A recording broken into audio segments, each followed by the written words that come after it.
திப்பிலி. ஆனால் பொதுவாக எல்லாருக்கும் திப்பிலின்ற பொருள் வந்து எல்லாருக்கும் நல்லா தெரியும். எல்லோரும் சில பேர் பார்த்துருப்பாங்க. பெரியவங்க இதை கண்டிப்பாக எல்லாருமே இது வந்து யூஸ் பண்ணியிருப்பாங்க. இதோட பயன்பாடு என்னன்னு கூட அவங்களுக்கு தெரிஞ்சிருக்கலாம். பட் ஆனால் நான் சொல்ல போகிறது என்னென்னா, இந்த திப்பிலியை பற்றி இல்லை. எல்லாருக்கும் திப்பிலி தெரியும். ஆனால் திப்பிலிக்கு அப்புறம் இருக்கிற 2 பொருளை வந்து யாருக்கும் தெரியாது. அந்த பொருளை தான் இப்போ நம்ம பார்க்க போகிறோம். என்ன பொருள் பார்த்திங்கன்னா, இது பேர் வந்து திப்பிலி கிடையாது. இது பேர் வந்து யானை திப்பிலின்னு சொல்லுவாங்க. திப்பிலிக்கு கொஞ்சம் மேலே போய் அதுக்குண்டான மருந்து இது வந்து திப்பிலி மாதிரியே தான் இருக்கும். பட் ஆனால் திப்பிலி வந்து சின்னதாக இருக்கும். இது வந்து யானை திப்பிலி வந்து கொஞ்சம் பெருசாக இருக்கும். அடுத்ததாக நம்ம இன்னொரு பொருளும் நான் சொல்கிறேன். இது வந்து குண்டு திப்பிலி. இது பார்த்திங்கன்னா திப்பிலி மாதிரியே இருக்காது, ரவுண்டாக இருக்கும். பட் ஆனால் இது பேர் குண்டு திப்பிலி. இந்த திப்பிலி 3த்துலேயும் வந்து ஒரே விதமான இதுதான், ஒரே விதமான பேர்.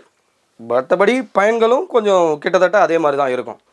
பட் ஆனால் இந்த திப்பிலி வந்து ரொம்ப அருமையான பொருள். இப்போ நம்ம இந்த திப்பிலி வாங்கலாமா, இல்லை இந்த திப்பிலி வாங்கலாமா, இல்லை இந்த திப்பிலி யூஸ் பண்ணலாமான்ற சந்தேகம் உங்களுக்கு இருக்கலாம். என்ன அப்படின்னா, இந்த 3 திப்பிலிக்கும் இருக்கிற வெவ்வேறு விஷயம் என்னன்றதை மட்டும் நான் உங்களுக்கு ரொம்ப எளிமையாக சொல்கிறேன். இந்த திப்பிலி வந்து சாதாரணமாகவே நம்ம சளி இருமலுக்கு எல்லாருக்கும் கஷாயம் வச்சு கொடுக்கறதுக்கு பயன்படுத்துவாங்க. இந்த திப்பிலி பார்த்திங்கன்னா உங்களுக்கு வந்து உடம்பு வலி, சளி இருமல் வரும்போது இந்த கோல்டு, சைனஸ் ப்ராப்ளம் அந்த மாதிரி ப்ராப்ளத்துக்கும் இது சூட் ஆகும். இந்த திப்பிலி பார்த்திங்கன்னா நம்ம அதே தான், இது விதை மாதிரி உங்களுக்கு வந்து இருக்கும். இது வந்து நல்லா எப்படி சொல்கிறதுனா, மிக்சியில் போட்டு பவுட்ரு பண்ணி அழகாக வீட்டில் யூஸ் பண்ணி இது பண்ணிக்கலாம்.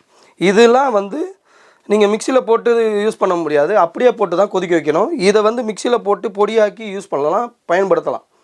இந்த திப்பிலியை யூஸ் பண்ணிங்கன்னா கண்டிப்பாக உங்களுக்கு சளி, இருமல், சைனஸ் ப்ராப்ளம், சில பேருக்கு வந்து கோல்டு ஆன பிறகு இங்கெல்லாம் கழுத்து பேக் சைடு பார்த்திங்கன்னா நெக்கெல்லாம் பெயினாக இருக்கிற மாதிரி தோணும், வலி இருக்கும். இந்த இடம்லாம் ஃபுல்லாக கோல்டு ஆன மாதிரி இருக்கும். அந்த கோல்டெல்லாம் போக்கக்கூடிய நல்ல மருந்து இது.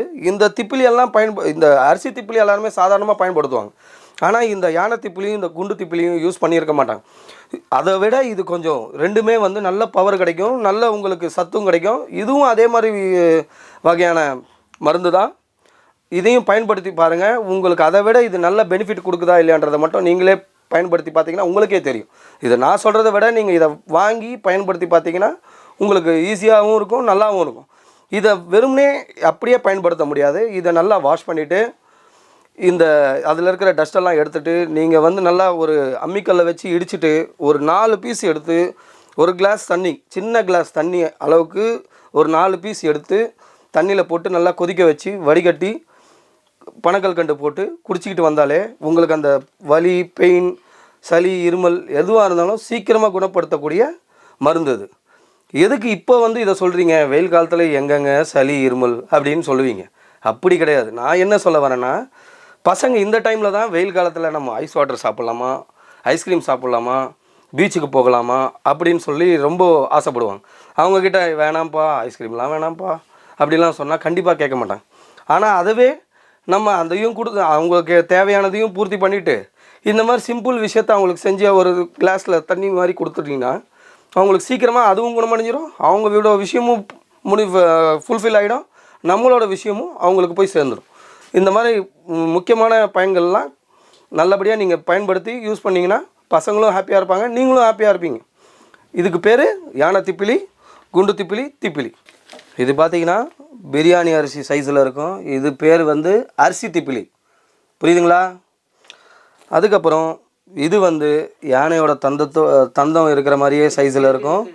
இதோட பேர் வந்து யானை திப்பிலி. இது வந்து நம்மளோட ஜவ்வரிசி சைஸில் இருக்கும். இது பேர் வந்து குண்டு திப்பிலி. இப்போ நம்ம அடுத்ததாக பார்க்க போகிற மருந்து பொருள் என்னன்னு பார்த்தீங்கன்னா துத்தி இலை. இப்போ நம்ம வந்து இந்த விஷயத்தை பற்றி சொல்ல போகிறோம். துத்தி இலை, இந்த பொருள் துத்தி இலை என்னதுக்கு தான் யூஸ் ஆகும் அப்படின்னு, இதுவும் வந்து ஒரு கீரை சம்மந்தப்பட்டது தான். இந்த துத்திக்கீரையை என்ன பண்ணுவாங்க அப்படின்னு, எதுக்கு வந்து பயனடைவாங்க அப்படின்னு நம்ம யோசனை பண்ணோன்னா, சில பேருக்கு வந்து உடம்பு ரொம்ப அதிகமாக சூடாகிடும். சூடாகி மூலம் அப்படின்ற ஒரு பாதிப்புலாம் நிறையா பேருக்கு இருக்குது. ஆனால் அதெல்லாம் வெளியே சொல்ல முடியாதுன்னு சொல்லுவாங்க. சில பேர் வந்து அதை வந்து என்னடா இதெல்லாமடா போய் சொல்லிகிட்டு இருப்பாங்க அப்படின்னு யோசனை பண்ணுவாங்க. நீங்கள் அப்படியெல்லாம் யோசனை பண்ணிகிட்டு இருந்தீங்கன்னா எப்போவுமே அதிலேருந்து விடுபட முடியாது. அதெல்லாம் யோசனை பண்ணாமல் நம்ம வந்து இந்த மாதிரி எனக்கு பைல்ஸ் இருக்குது, மூலம் இருக்குது அப்படின்ற விஷயத்தை தாராளமாக நீங்கள் ஒரு நாட்டு மருந்து கடையில் போய் சொன்னீங்கன்னா துத்தி இலைன்ற பவுடரை வந்து அவங்க கொடுப்பாங்க. இந்த பவுடரை வந்து நீங்கள் ஒரு டீஸ்பூன் எடுத்து ஒரு கிளாஸ் தண்ணி, சுடு தண்ணியில் போட்டு நீங்கள் கொதிக்க வச்சு வடிகட்டி குடிச்சிங்கனாலே போதும். ஒரே ஒரு வாரம் இல்லை ஒரு மிஞ்சி போனால் ஒரு 10 நாள் குடிச்சிங்கன்னா உங்களோட மூலம், பைல்ஸு இதெல்லாம் சீக்கிரமாக குணமடைஞ்சிடும். நீங்களும் நிம்மதியான லைஃப்பை வாழலாம்.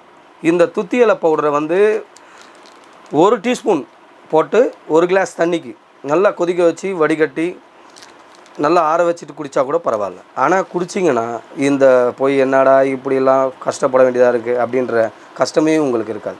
கண்டிப்பாக சீக்கிரமாக குணமடையும். நீங்களும் நிம்மதியாக இருக்கலாம், எல்லாருக்கும் நிம்மதி கிடைக்கும். இந்த ஒரு நல்ல பவுடர் பயன்படுத்த மறந்துடாதீங்க, மறந்தும் இருந்துடாதீங்க. உங்களுக்கு ஏதாவது ப்ராப்ளம் இருந்ததுன்னா கண்டிப்பாக நீங்கள் அந்த துத்தி இலை பவுடரை வந்து வாங்கி பயனடைஞ்சிருங்க. யார்கிட்ட சொல்கிறது, எப்படி சொல்கிறதெல்லாம் தயங்கவே வேணாம். நீங்கள் அப்படி தயங்குற மாதிரி ஆளாக இருந்தால் கண்டிப்பாக இப்போவே அதை விட்டுட்டு நீங்கள் போய் டைரெக்டாக நாட்டு மருந்து கடையில் போய் வாங்கி உபயோகப்படுத்தி நன்மை பெறுங்க. இது வந்து எப்படி அப்படின்னா, நம்ம இங்கிலீஷ் மெடிசன் சாப்பிட்ற மாதிரி இந்த சாப்பிட்றதுக்கு முன்னாடி சாப்பிட்ணும், சாப்பிட்டதுக்கப்புறம் சாப்பிடணும் அப்படின்றதுலாம் ரெஸ்ட்ரிக்ஷன்லாம் கிடையாது. ஆனால் நீங்கள் இதை சாப்பிடணும். இது எப்படி சாப்பிடணும் அப்படின்றத வந்து எதுக்கு முன்னாடி சாப்பிட்ணுங்க, சப்போஸ் நான் சாப்பிட்றதுக்கு முன்னாடி இதை நான் வாங்கி சாப்பிட்டா ஏதாவது ஆகுமா, இல்லை சாப்பிட்டதுக்கப்புறம் நான் வந்து இதை சாப்பிட்டா ஏதாவது ஆகிடுமா அப்படின்ற யோசனைலாம் நீங்கள் பண்ண வேண்டிய வேலை இல்லை. இதை நீங்கள் சாதாரணமாக காலையில் இரவு படுக்கிறதுக்கு முன்னாடி நீங்கள் என்ன பண்ணுவீங்கன்னா, ஒரு டீஸ்பூன் எடுத்து இதை வந்து ஒரு கிளாஸ் தண்ணியில் ஒரு டீஸ்பூன் போட்டு கொதிக்க வச்சு வடிகட்டி வச்சுடுங்க. சூடாக இருந்ததுன்னா அப்படியே வச்சுட்டு சாப்பிட்டு முடிச்சிடுங்க. ரிலாக்ஸாக சாப்பிட்டு முடித்து ஒரு அரை மணி நேரம் கழித்து அந்த கிளாஸ் தண்ணி எடுத்து குடிச்சிட்டு படுத்து நிம்மதியாக தூங்கலாம். இதை ஒரு 10 நாள் பயன்படுத்தினா தெரியும். 11ஆவது நாள் உங்களுக்கு கண்டிப்பாக இதோட ரிசல்ட் உங்களுக்கு கிடைக்கும்.